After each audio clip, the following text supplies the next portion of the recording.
Hello, Adrian. Hello, hello. Hello. So, hey guys, this is David at WASDUC, and this is Adrian Tchaikovsky, my longtime friend and author, who is currently his newest book, Day of Ascension, has been published by Black Library for Games Workshop, and it is his first Black Library novel. So, Adrian, unfortunately, I'm kind of limited in describing this book. I unfortunately would describe it as Adeptus Mechanicus academic pissing contest leads to Marxist bug uprising. That seems to be absolutely 100% correct. How would you describe Day of Ascension? Honestly, I don't think I can do better than that. That's pretty much.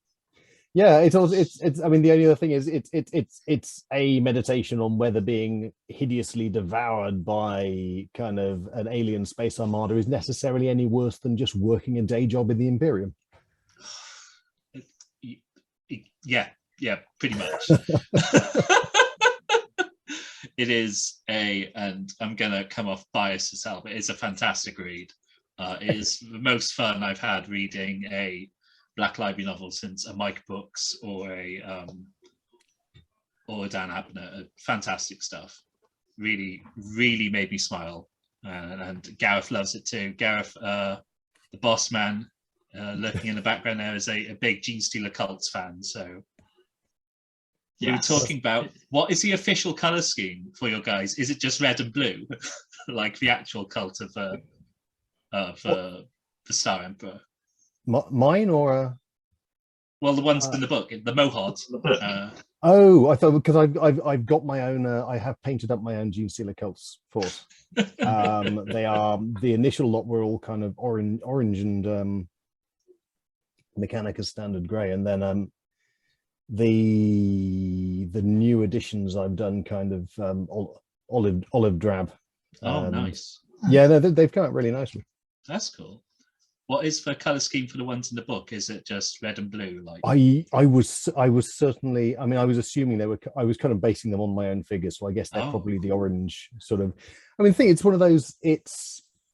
I kind of figure with the Gene Stealer Cult Army, their colors are going to be whatever work uniforms they've given and whatever. It's not as if they're going to go out and kind of specifically make. We will have this particular kind of army thing. It's just they'll use what they get in the same way. On a Mechanicus world, it's going to have red, orange, grey. White, black, isn't it? Yeah. So that makes sense. So cool. So this is your first time writing for the Black Library Warhammer franchise. Not quite. So at the beginning of last year, I had a short in the Inferno collection, which was also a Gene Stealer Cults, just sort of Gene Stealer Cults being uncovered. How did I miss that? Okay. I feel dumb. I mean, it was it's only a short story in a collection of many, but that was my first sort of dabble. Then came this, and I've got a couple of other shorts in the pipeline, hopefully. Both of those being Age of Sigmar ones. So. Oh, my baby! Oh, I mean, I do have a question later. Well, I might as well shoot it now about. Do you have any future ideas for Warhammer stories, and why are they definitely about Nurgle fly jockeys? Actually, I'd say Nurgle is, and I haven't really. Nurgle's not particularly piqued my interest. Well, thanks for coming, guys. It probably will at some point. I like the idea that the Nurgle is the kind of the chaos, the corner of chaos who is jolly. And has a good. It's one of those. It's always quite fun to work out where someone is actually having a good time in the Warhammer universe, because relatively few people are. But one of the things, so this story I've got, the story I've probably got coming out next, whenever that's going to be, is Ogres. And cool.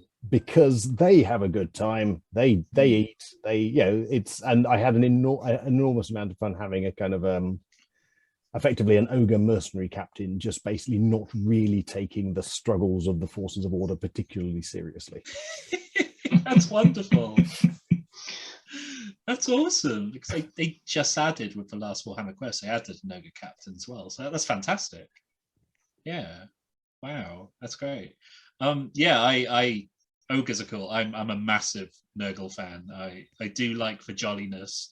I like that the jolliness tempers the fact that Nurgle is like the most abusive dad. He is the worst card, but also the best card. But he's wonderful. I love that they talk canonically like somewhere between theatre lovies and Vogons. I love it so much. Like my little grunt bubbly and stuff. I may have my little blisswort. Oh Lord, I mean, I may have to tap you for a good source for that. It's. I can send you a bunch of books as well. So one of the things I've run into is there are a lot of, for a game where you are absolutely free to play any flavor of different faction, and and you've got this enormous... until you put it on the internet and someone shouts at you. But the actual there are definite gaps in the Black Library as far as writing from the point of view of. So I think Order, the Imperium gets a lot, Order gets a lot. Yeah. Chaos in both ends gets a lot. But when you start looking at, obviously Mike Brooks is doing sterling work with Orcs, for example. But I've also got some stuff coming up with Goblin, Age of Sigmar Goblins, and there's certainly some writing about there, but it's mostly from the point of view of people fighting goblins rather than being a goblin. And so that was quite interesting to have a look. And Gav Thorpe has all the Eldar stuff down and stuff. So that's awesome. But what challenges did you have giving voice to the monsters on both the Imperial and the alien sides with this book? The Adeptus Mechanicus are really quite tough to find an angle on, because I think the knee jerk, certainly based on reading the codex, is you either go for some sort of medieval monastic kind of asceticism, or it becomes kind of just absolute machine cult, everyone speaking in binary and walking about like C-3PO. And so I mean, having that kind of, it's just this really dysfunctional bureaucratic academic institution sort of vibe going on, where there are enormous sort of spats and rivalries and out and out sort of almost insurrections within the Mechanicus over who gets the research bursary, was a lot of fun.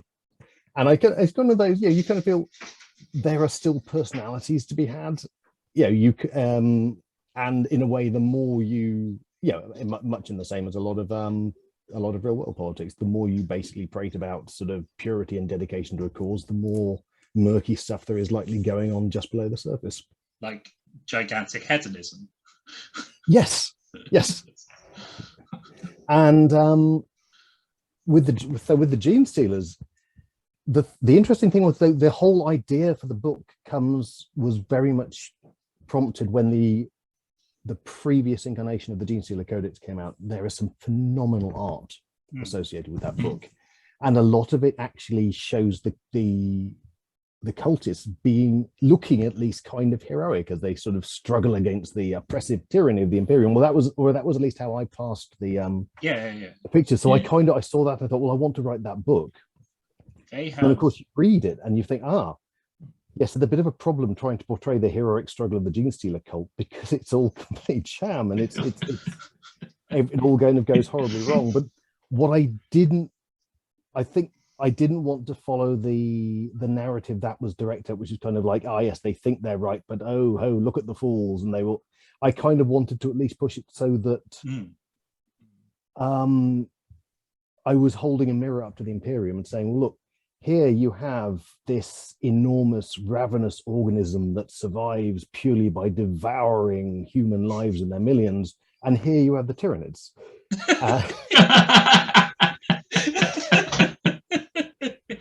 And honestly, and the more I looked at it, the more that honestly seemed to be a fair comparison. You've got the whole idea, the Emperor kind of living off the lives of thousands of sort of psychers being fed to him day and night, and you've got the Adeptus Mechanicus turning people into just sort of mindless servitors and working people to death for technologies that they don't really understand and probably don't even work, but this is just how we do it, and we can't possibly change it because this is how it's written in this document we only have half of.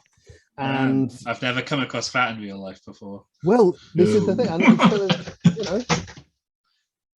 of, you're going to think, yes, being ripped apart and eaten by a gene stealer isn't necessarily worse than that. At least it's quick. And certainly, when you then bring in the whole, the doctrine and the belief and the idea that yes, you'll go on living as part of something bigger, and yes, that's true of the Imperium, and it's true of the Tyranids. It's kind of it's amazing they aren't allies, really. It's they can put aside that little tiny difference they have. It is, it is interesting that with the release of the new codex and the build-up involving your book, they did start all the articles about the Gene Stealer cults portraying them as heroic on Warhammer Community. They did specifically, and that wasn't an angle they've ever done before. If anything, they did them as those bastards you hate playing against. But it was really interesting to see that. So I'm guessing it was the artwork such that it gave you the idea for, say, the Gene Stealer cuddle pile. There is such, the thing, one of the Games Workshop always have an extremely talented pool of artists, and they've been doing that particular scene of, here is the faction that we are interested in, here is another faction they are fighting, and we will tilt the cameras just enough to show these are obviously the guys that you're interested in. These are the guys these are the guys we've written the book about. Whether it, and they can do it for absolutely any combination of factors. But I just felt with the cult art for that first codex, they did such a good job of making them look genuinely heroic, even though you knew, just even if you have the most passing knowledge of the setting, these are absolutely hideous, terrible bad guys, and they're terribly, they're terribly wrong. They did look very right in the pictures. It's a morally good uprising against fascistic tendencies, but obviously for the first 90% of the uprising, it takes a bit of a left turn, and then it goes into tanky territory, and then the giant bioships land, and it's like, oh no, third arm, what have we done? Is it when the original idea for the book went through a number of different versions when I was sort of hammering it out with the editors, because they've got a very tight editorial team at Black Library to make sure everything fits. And there were some interesting directions I was exploring early on that didn't make it to the final version that would have been interesting, and possibly I may try and find a way of making those work in a different book at some point. Giving all these voices and angles to these otherwise quite heavily doctrined sort of interpretations, was it your choice to make the Attilian Jackals northern accented in the audiobook, or was that just Harry Myers? No, I have not. I have not yet listened to the audiobook, actually. So we liked it, didn't we, Gareth? It was all right. Yeah, I usually do drop in on the audio versions of my own stuff just to see how they brought out, and it's kind of narcissistic, I guess, but I like hearing. It's a bit like writing a play and then getting to see the actors do. Oh yeah, definitely. Get that extra level of interpretation and performance that the narrators always bring. So I hadn't thought of that. I think it fits. It's very much the idea of it's a working class struggle against a kind of an administrative elite. The alpha is on his bike, and he's basically just like, you Swarby Fields this. It's absolutely wonderful. Harry Myers does a really good job. His giant bellboy is fantastic. I will say there are a couple of bits where he's like, Triskelion, he whispered. It's like, oh Harry, you tried. Big up Harry Myers, you did a good job. I'll look forward to listening to that. Which aspects of a novel did you most enjoy bringing to life, Adrian? There was a lot of sort of logical linkages, because I had the basic the idea of how I wanted the plot to go, and I knew I do a lot of planning with my writing beforehand, so I knew how it was all going to go. But there's a level of putting the blocks together that you can't really plan out, and I wasn't sure. It was obviously my first long project for Black Library. It's also my first long project writing for any kind of franchise. Yes. Yeah. And so I didn't know how that was going to go because I didn't have the sort of level of control over how the world worked that I'm normally used to.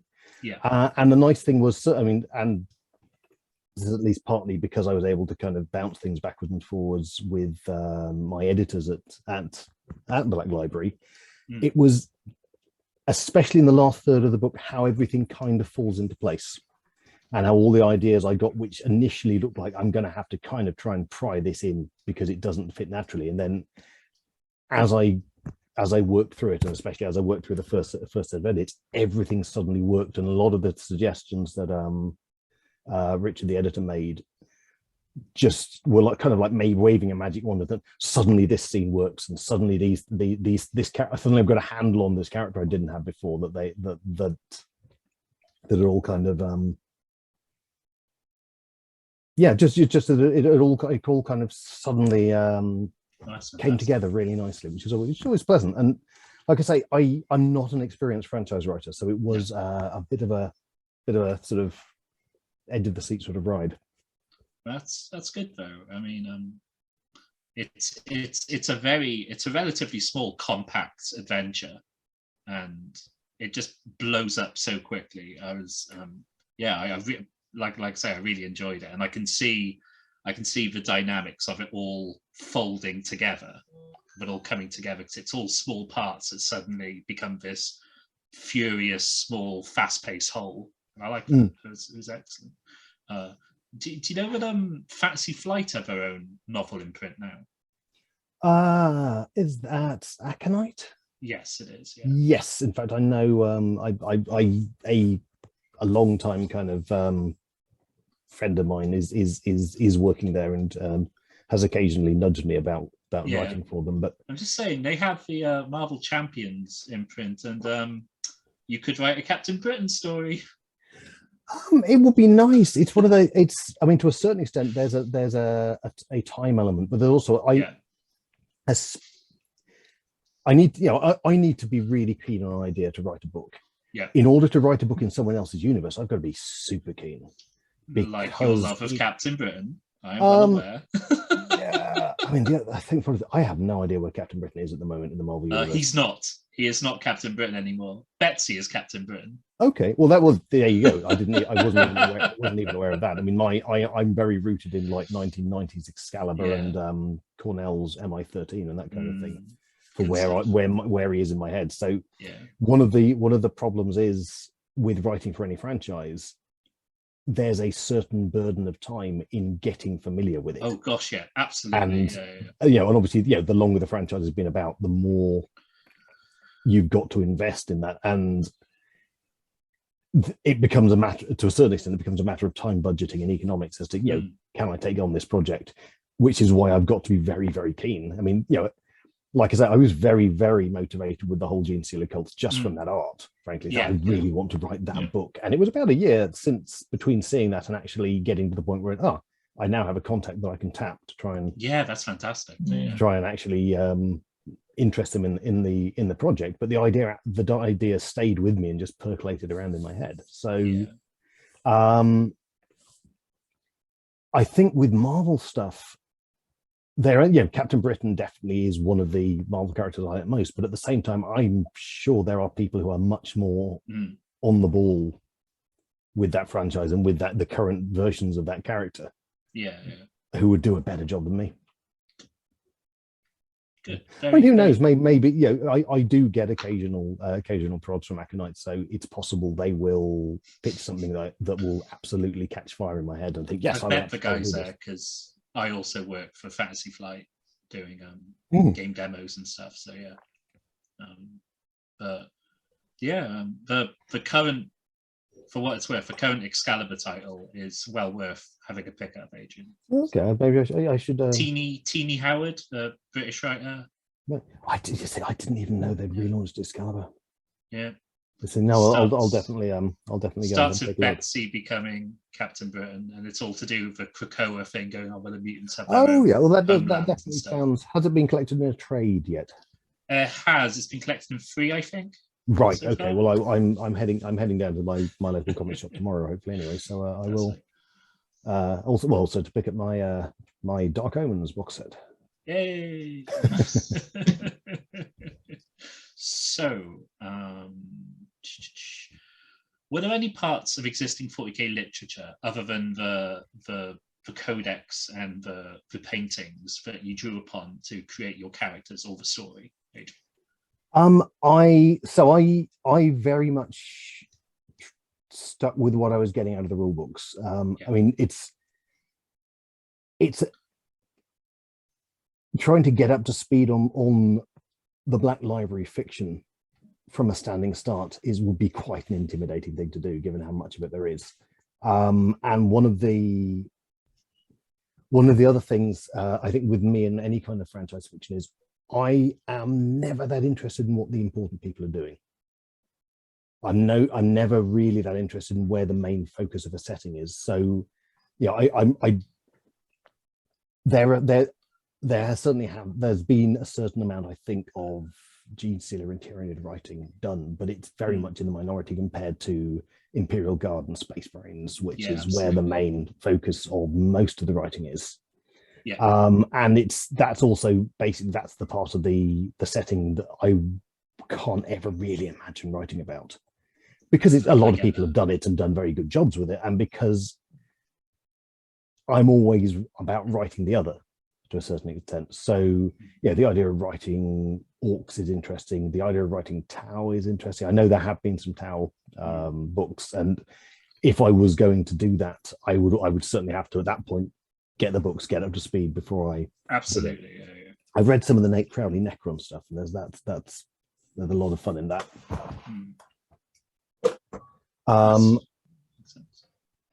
But for me, a lot of the time, it's finding an angle that just hasn't really been covered much, because that tends to interest me more, and also just because it gives me a certain amount of more freedom, where I'm not constantly kind of having to worry about where my elbows are jostling as far as the existing lore goes.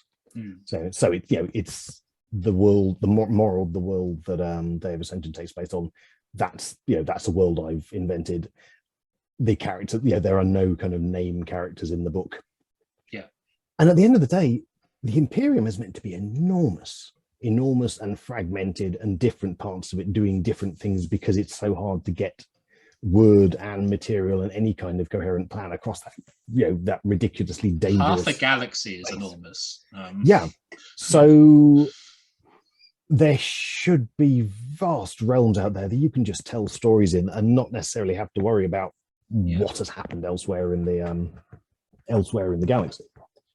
There are whole star systems being consumed by chaos demons every day, and no one really even hears about it. That makes sense. Do we have 10 minutes, Gareth? Was that all? Apparently. Okay. Boo. But that's okay. Zoom changes its mind, which it does sometimes. This is a question from Jess Townsend, who also helped me with a couple of these other questions. She says, hi. With your history of novels, was it any surprise Games Workshop chose you to write about humanoid bugs? Well, I mean, I actually petitioned Games Workshop to write about humanoid bugs. Oh, good on you. Yeah.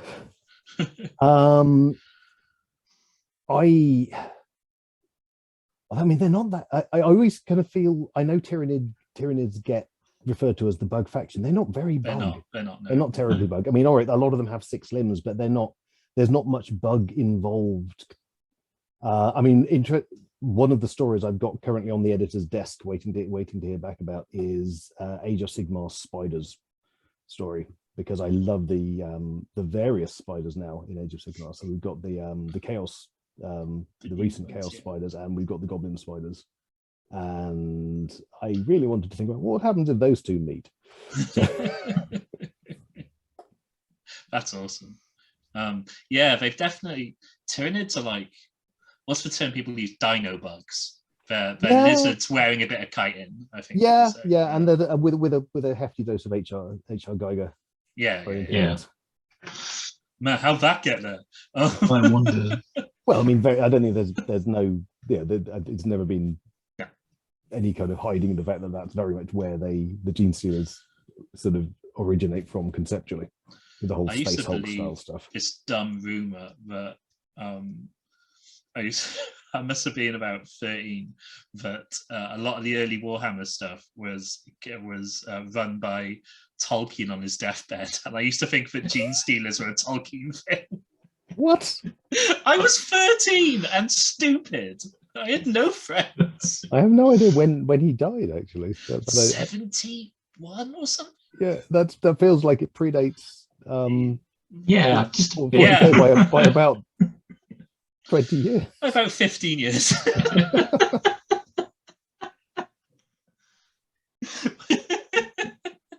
When you're 13, maths doesn't matter, and your friend's uncle definitely works at Nintendo. Oh yeah, totally. So Adrian, I know you quite well. We've been role-playing and LARPing and talking together for well over a decade, and yes, I have a character, but I have a character very loosely inspired by you in one of my books. Really, other than the one that gets killed at the beginning of. No, there's a quite like there's a character who survived several books of Shadows of the Apt who is inspired by you. So. Really? I thought you knew this. I'm sure I told you at the time. No, I didn't. No, go on. Yeah, they are. So there is a group of new characters who get introduced around book 8 in Shadows of the Apt. So for the last 3 books, many of whom are directly inspired by people I was laughing with at the time. Oh, fantastic! So if you do get to that point in the series, you will probably recognise quite a few people.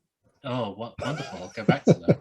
I remember there was like a Mumfo who was like a beetle who gets crushed at the beginning of like book 3 or book 4.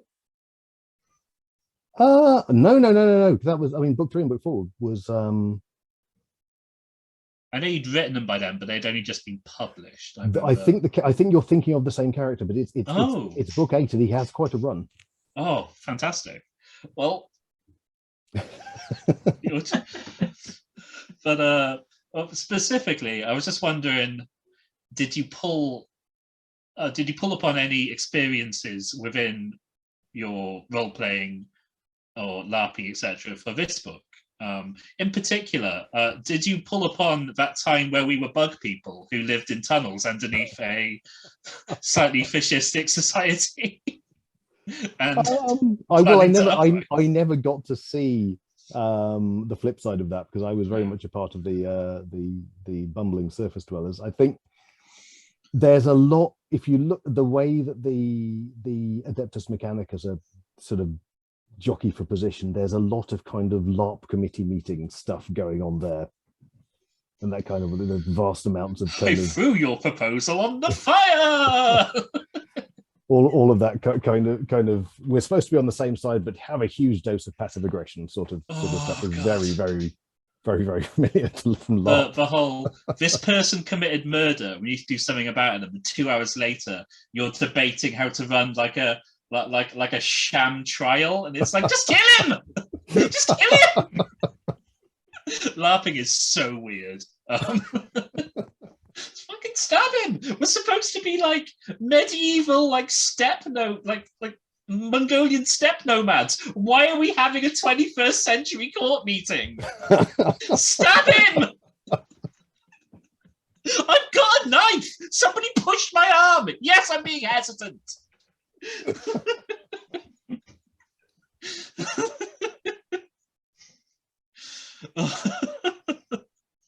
I miss Fraternity so much.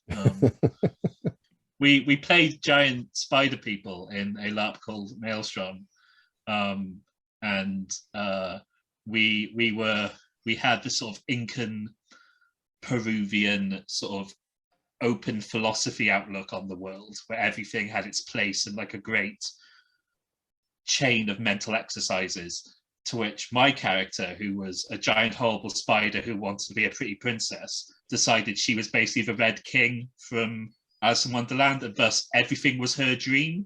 So I was just indulging in this wonderful princess illusion, and everyone around me were just representations of myself. That was so much fun. It was so stressful, but so much fun. I love that. It was great. And Adrian, as someone who has some Welsh blood within them, something I'm very passionate about. How did it feel for the Welsh Pride websites to latch upon this, your little plastic man book? It's not no. I did get a write up in the well, unless it's something I haven't seen. I did get a write up on some Welsh website, but that was for a separate short story. I wrote a Welsh nationalist science fiction story. Oh, fantastic! That did get mentioned on the link I saw. Was the image of Day of Ascension. Right. Okay. I didn't I hadn't, this may be something I haven't seen though, but no, I had it in a recent anthology. I did have a post-apocalypse Welsh resisting the English Reconquista story. Oh, fantastic. Also possibly including Merlin. He gets around. It reminds me of Kim Newman did a similar thing with a post-apocalyptic 1990s Somerset defending against the tyranny of like the inborn nobles of London. That was really cool. I love Kim.